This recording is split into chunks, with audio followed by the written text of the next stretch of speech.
At the Oginga Memorial Hall in Kisumu County, leaders and citizens of all walks of life gathered for the memorial service and public lecture on the life of Jaramogi Oginga Odinga, a Kenyan politician who became a prominent figure in Kenya's struggle for independence. Many here remember him as a courageous and exemplary leader, not only in our country but also internationally. You talk about courage. I have never seen somebody of that age so courageous. Memories of how he abhorred tribalism emerged, with references to the differences between him and politicians, especially the first president of the nation, Jomo Kenyatta, being policy-based and not tribal. Jaramogi believed in one way, he was supposed to deliver services to the people, and Mzee Kenyatta was believed in another one. And because of that, some people are mistaking that that Mzee Kenyatta was against the Luo. Jaramogi was never a tribalist. He fought against negative ethnicity by championing the fight against poverty and liberation of all victims across Kenya. His politics was driven by ideology. Raila Odinga, who 30 years later steps in his shoes as the country's opposition leader, has fond memories of his father as a man of style and a simple taste. It was very, very simple. We remember when we were growing up here in this town, Jaramogi just used to wear kinyasa and a color shoes.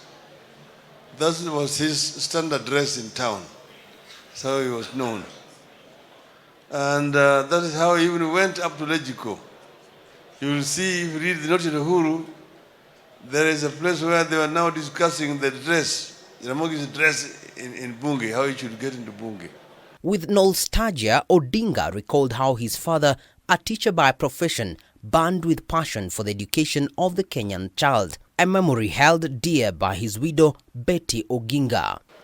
At the time he died, there were 54 children in different stages of education. Some were in nursery, primary, secondary, and university, whom he was sponsoring. He loved education. We used to say with so many people, if we get a desperate child, you could just tell us that there is a boy in your house or a girl.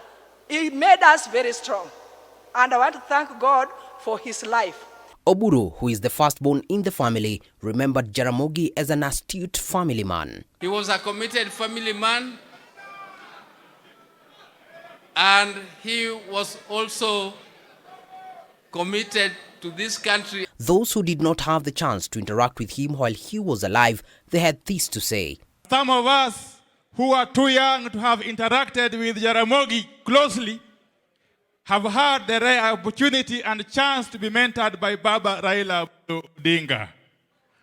And since we have been mentored properly by Baba, by extension, we have been mentored by Jaramogi.